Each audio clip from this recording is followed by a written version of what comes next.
The message from Washington about natural kratom is clear. RFK Jr. and the FDA says its crackdown is directed at concentrated 7-OH products, not the natural kratom leaf.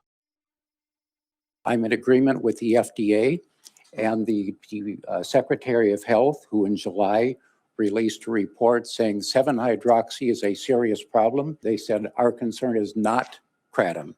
Tennessee is moving in the opposite direction by targeting natural kratom itself. Matthew Davenport's law, HB 1649, is the vehicle driving this effort, but the tragic death behind the bill is being misrepresented. The untimely death of Matthew Davenport. Matthew's toxicology report confirmed that it was purely natural kratom. So most overdose deaths in this country are polypharmacy. The medical examiner did not say it was a kratom death. They list several drugs that were in the system. I think other drugs are the most likely cause of death.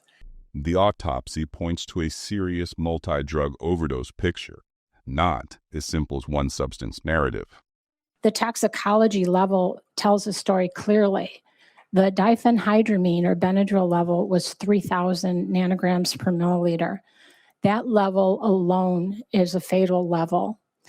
The normal therapeutic range is about 25 to 112 nanograms per milliliter, while the toxic range is typically listed as 1,000 nanograms per milliliter or higher. So his concentration was not nearly elevated, it was profoundly toxic. In practical terms, this could have been a massive ingestion, potentially dozens of pills, not ordinary use. Duloxetine and buspirone were also markedly elevated. His buspirone, an anti-anxiety drug, was at 100 nanograms per milliliter, far above the expected peak range of 1 to 6 nanograms per milliliter.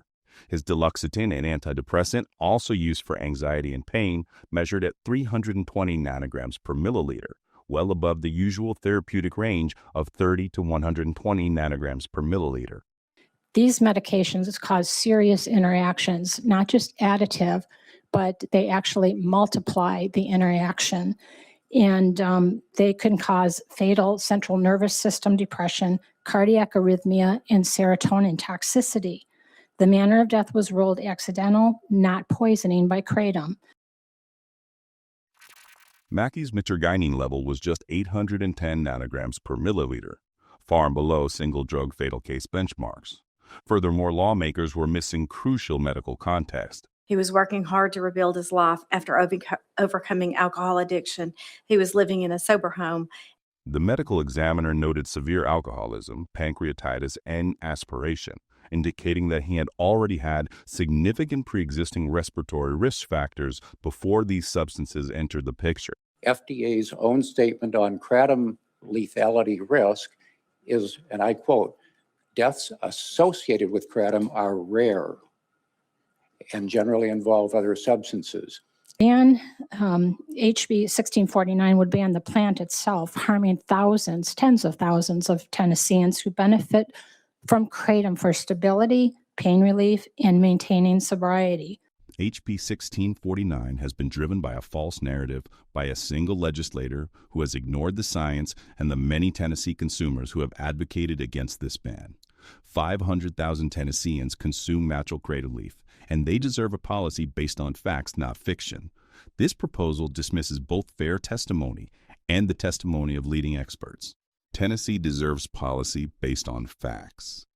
Vote no on the bill.